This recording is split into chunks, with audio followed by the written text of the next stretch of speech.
if you're into moving a lot of low profile cars like we are, third gen Camaros, Corvettes, Mustangs, you inevitably run into the problem of how you get them in the trailer without scraping the front clip.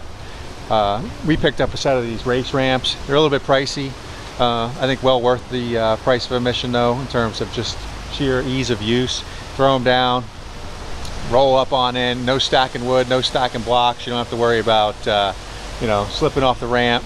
Good bet. Take a look.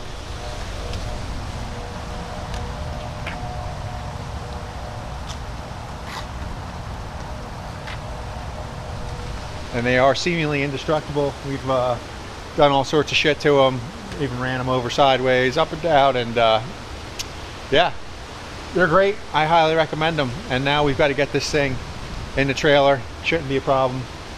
And here we go. So we're inside the trailer. Normally we use the over-the-wheel straps to ratchet these things down and secure them in here. With this Typhoon, it's going to be a little bit problematic. These things had aerodynamic cladding on them, basically plastic ground effects, fender flares and air dams, and they were notoriously shoddy, as was much of the plastic back in the early 90s on GM vehicles. So we've got to try and avoid cinching these things down in such a way that the straps rub against this plastic, because chances are high we're going to either crack it or break it off completely. So we got to engineer a workaround. Once we get it in the trailer, we'll figure out what we're going to do.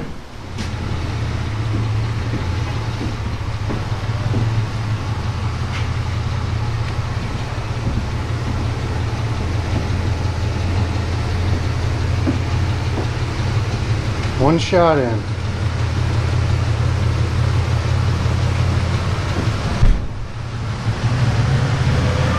It's good.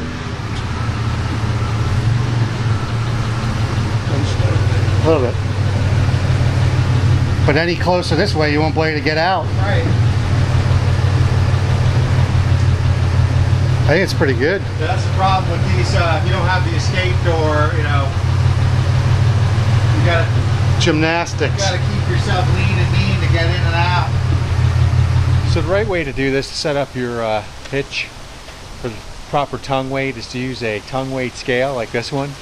You actually use a floor jack, like my little assistant here is using, and you'll place the tongue weight scale on the jack. You'll jack it up at trailer up at the tongue, and you'll get a reading on the scale here, and you'll use that to adjust the vehicle inside the trailer to give you the amount of tongue weight appropriate for the setup that you got. So they say that the tongue weight should be anywhere from 12 to 15% of the total load in the trailer. So as long as you're within that ratio, so to speak, you know, it could be 13, it could be 12 and a half, it could be, you know, 14. They say 12 is the best, right about in the middle. So we're going to go ahead and get this going, weigh the trailer tongue using the scale, and see what we get. We're looking for about 750 to 800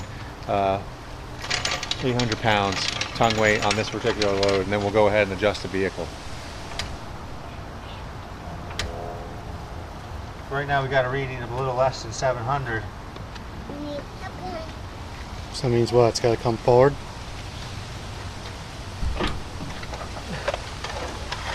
Try it again one more time, see if we're getting it squarely under the coupler. Should be squarely under the coupler. Jack's gonna move. That's a better read right there. That's a better read. We're getting a little bit, just over 700 pounds. So what we want to do is go ahead and move the vehicle up further in the trailer, thereby putting more weight on the tongue.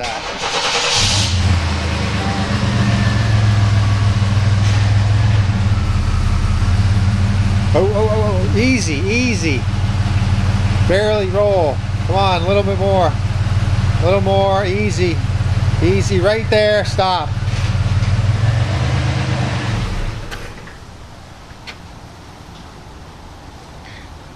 It's never fun trying to move these things inside of a trailer. We got the wheels chalked, and